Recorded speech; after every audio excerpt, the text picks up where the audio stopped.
was funny because they got out.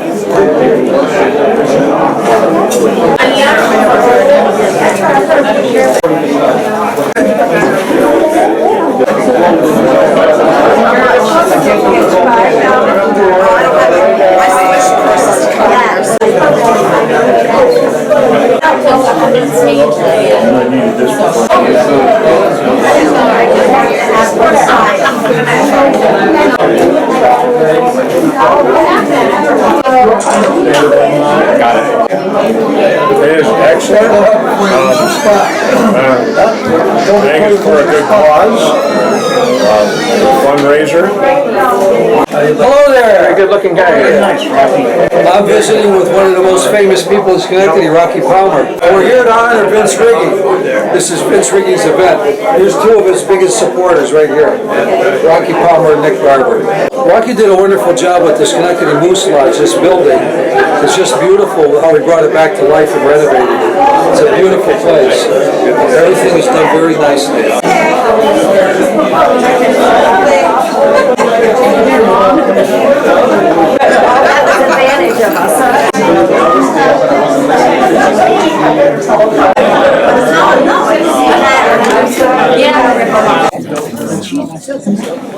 We've been trying to make a difference in Schenectady, and I think this year we really have a chance to make a real difference.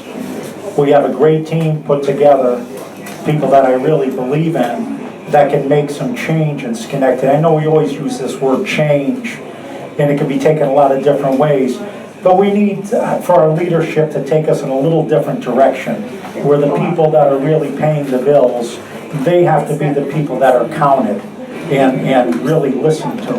And that hasn't been happening enough, in a lot of people's estimations. So this is going to be your chance to really make a difference in Schenectady. So this election is going to be very important. We have a great team put together, and two of the candidates are here tonight. Mike Cuevas unfortunately left. I was hoping I could get this going before he left because he had a meeting to go to. But Mike Cuevas will be running for council along with myself. We have Tom Perret, who is here. Raise your hand, Tom, so people know who you are. He's a good man. He's going to do a good job for Schenectady. And another lady who's been ill, her name is Riggi, and she's going to be on our ticket also. So we have a strong 4-person council ticket. But naturally, at the top of any ticket, you need to have someone at the top of the pyramid.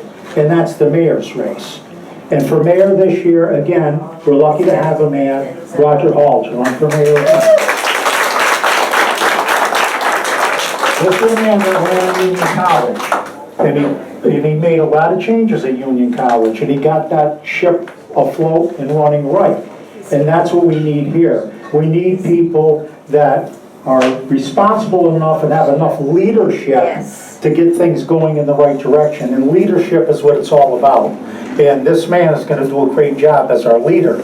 So we all have to get behind everyone. I've been there, for almost 4 years, be 4 years at the end of this year that I've been there. But, you need other people also. I'm watching the back door. Now I need somebody to watch my back door too. So that's what we have to do. And I think we get Roger as mayor, we get us on the council, this group as a council. You're going to have people that are going to be responding to your complaints, to your problems, to the issues that are going on in the neighborhoods. There's many issues going on in the neighborhoods, and as we all know.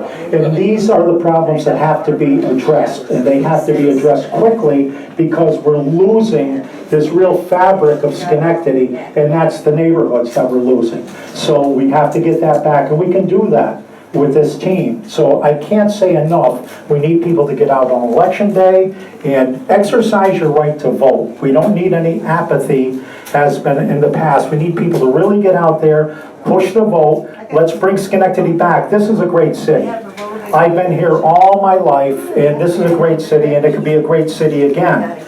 So when everything's said and done, we really need to make a change at the polls. That's where the change could be made. And we have a great group assembled. And Roger, I'd like you to come up and just say a few words as our mayoral candidate.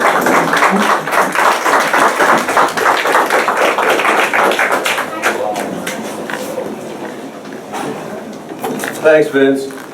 Just to piggyback on what Vince said, he's been out there by himself. I mean, he was at the rail a good part of his, last 2 decades, basically?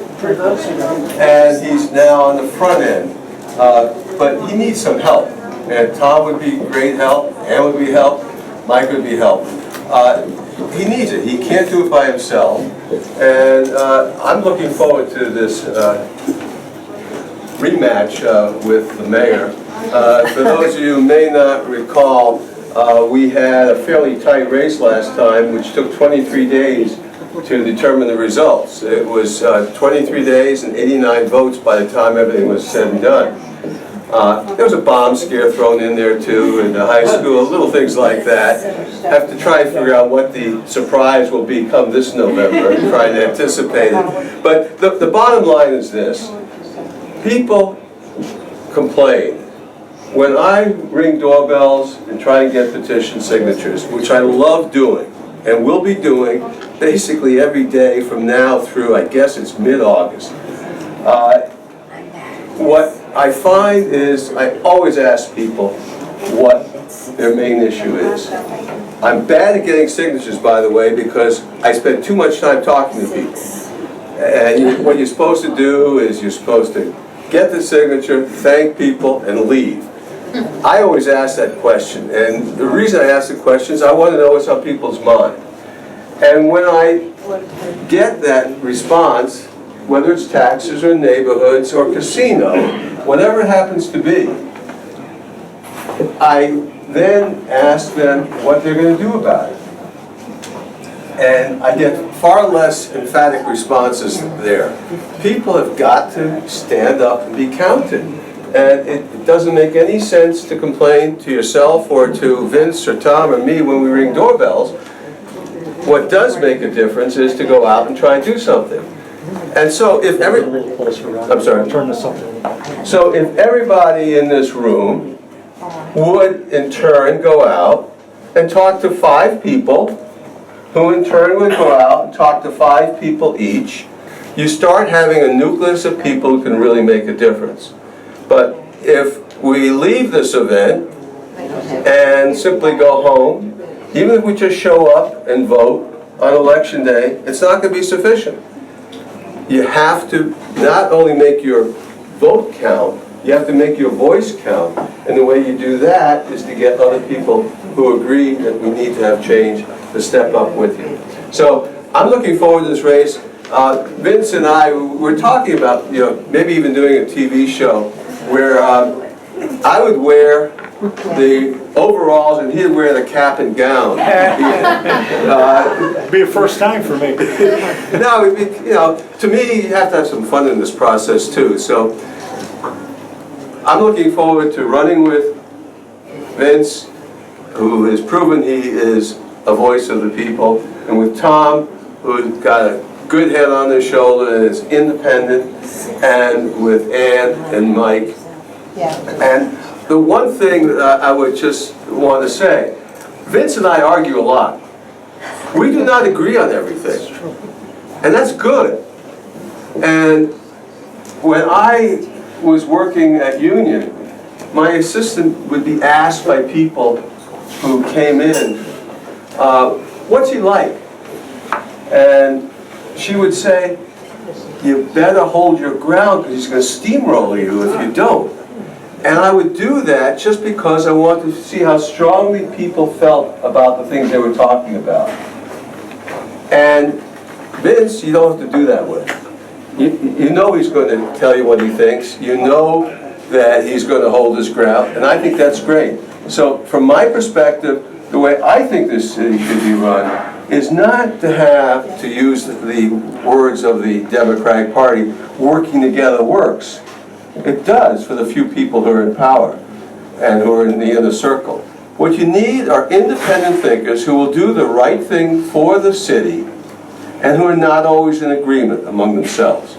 So that's much more than I wanted to say, but you put somebody in front of a microphone. That's what happens. In any case, Vince is a great guy. You all know that. He's independent. He will be re-elected. Now let's see if we can get 4 other people, 3 other council candidates, and perhaps me in there too, so we can make some changes. Our next mayor. This man will be a great administrator. I didn't make that point maybe emphatically enough, but there won't be any politics coming into play like there is right now. And I'm not pointing fingers at anyone, because that's part of the game, is politics, that's what it is. But when you get really political animals in a top position, that's not fair for people that are working under the system. And there's so many disgruntled city workers that I know of that come to me and they're not happy with the conditions that they're working under. It's only a few that are profiting from this, that are working for the city. We need a happy workforce out there going to work every day for the city. We can't have a workforce that is going to work not quite happy and thinking that somebody's bettering them that shouldn't be because of political connections. You're not going to get that with this man, that I can tell you, or I wouldn't be saying that, and that's the truth. My signs are black and white for a reason. I don't have any gray area, and that's the truth. I don't have gray. I know that's a fault at times, that I have no gray, but it's black or it's white, and that's the way I see things. And this will be great. Tom, it'll be great. Tom has 2 sons that are police officers for the city of Schenectady. His other son is a fireman for the city of Schenectady. So they're deeply entrenched in public safety. Tom knows what it's about. Tom has, me and him were really on the same page on a lot of things, I can tell you that. So this is going to be great, I'm really looking forward to it. Now, before I end, and I talked way too long also, I have to thank Rocco Palmer. He helped me greatly for putting this thing together. Rocky's been on home forever, it seems like, and he's just a great guy. And Roger in the Moose Lodge, thank you, thank you, thank you. You had a great operation here. This is terrific. The way this place has been transformed, it's just terrific. I want people to say they should come in and come into the Moose Lodge and join the Moose Lodge, because this is a great organization. Just take a look at the place. They have room. They have a room over here. They have another room in the back. There's rooms. This is terrific. I didn't realize it till I came here, because I haven't seen it since it was the old Scarlatta's years and years ago, when I was playing in wedding bands and we did some parties here. So it's been a long time, but this is great, and I wish the Moose all the best. Rocky, I want to see you go on forever. You know, you're a good man, and you've helped me great. Thanks everyone, thanks for your support, and remember to come out on election day, make the difference for Schenectady. Thank you.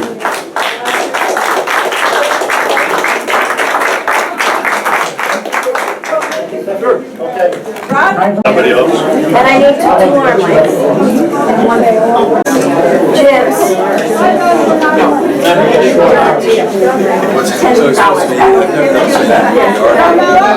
Give you a half back. Okay, now, I've got $500, I got another one. That's not, I gotta give you another Okay, we gotta get the ball rolling here, right? Now we gotta count it all up again. Oh, fine. This is the last time, last chance, so let's line it up. We got the books out here. Oh, No, geez. yeah, give her the tickets, you got it. Who's getting the old tickets there? Oh, right here, this young lady? Here. I'm drawing. Yeah, all right. All right, thank you.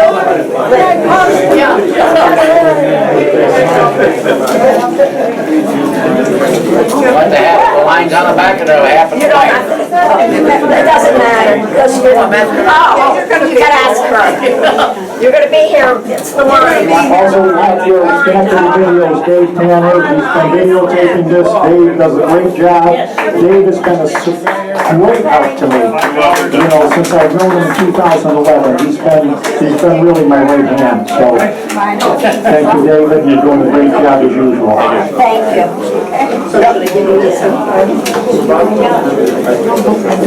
Thank you.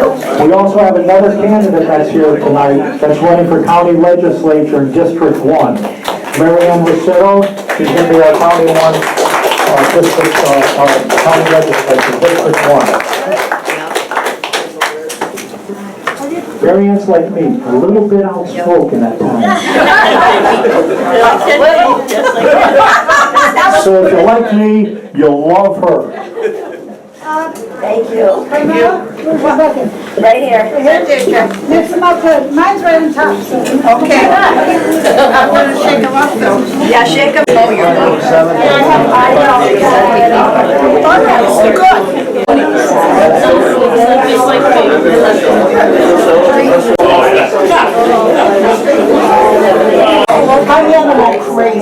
To add to this, I almost want to call everybody back. You know, I'm gonna call you at home, but a gentleman that was here earlier got $50 to go into the 50/50. So, just so you know, his name's Bob Serrata. He helped me when I ran the first time in 2006. So add that in. Don't just put it in, just, yeah. Okay. Put it into the total.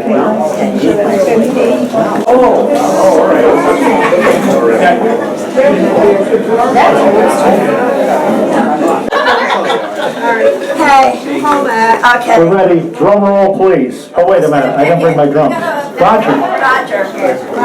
Roger, you're up. Okay. It's worth $105. Me? If you pull your ticket, You get the nickel. then there's gonna be a recount. Okay, the number is, wait a second. Is your name on that? I think it's over here. Yeah, It says, what's the name? it's McAvoy. No. Actually, No, it's Barbara, I think it's Barbara McAvoy. Barbara All right. Nice things happen to you. Congratulations, Barbara. Yes. You have a contribution to Vail, I guess. All the tickets written, her name's on. Right. Thank you.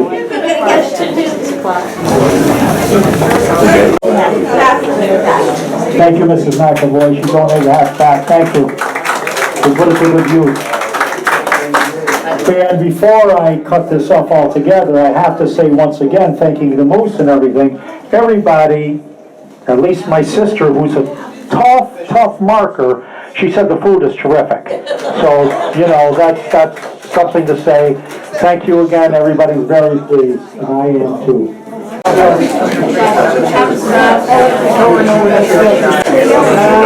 did you know what's going on? He left his time. Yeah, oh, did he ever? He would not be able to handle the both of us, I'll tell you that right now. Enforcing the smaller laws to help piss the people off that are the bad people, to make them leave, would be a good thing, whereas the people that are here to, you know, want to settle down, work, and make an honest living, are bringing a much better element to the area of Schenectady. As a small business owner of a barber shop on Van Branken Avenue, I come across one person at least once a week that says they're about, you know, they can't survive in Schenectady anymore, they've got to move, they can't afford the taxes, or it might be because they're getting old and their kids want them to go move down south with them. Hey Vince, what is the answer for a business owner like Jess? He feels like throwing in the towel right now because of the situation that he's got to deal with every day outside his business. We shouldn't have problems like he's facing. It shouldn't be in the city. You know, those problems should be taken, again, that goes along with, you know, cleaning the streets up, you know, of everything, not just litter, of everything, all the problems that are out there. The people that are causing the problems, you know, they shouldn't be welcome here. It isn't homeowners that are maybe having some code issues that don't belong here. It's the people that are really breaking the laws that don't belong here, that are causing these quality of life problems at the end of the city. Even these convenience stores, even if they're not We passed a law about that. There's a gal on Becker Street, I told her, she called me again, I really feel sorry for her. She's got a young family, they're driving her crazy, and I gotta call Kilcolin tomorrow. Well, an observation I've made of them is even if they're not doing anything wrong, they still attract all these people that have got like addiction problems that live next door to it. As a shop owner, I see these same droopy people walking by for their bottle every 2 hours. every 2 hours, or more frequent than that So if sometimes. there's someone had made a comment that, oh, if you go after and enforce the jaywalking laws, littering laws, you're gonna piss people off.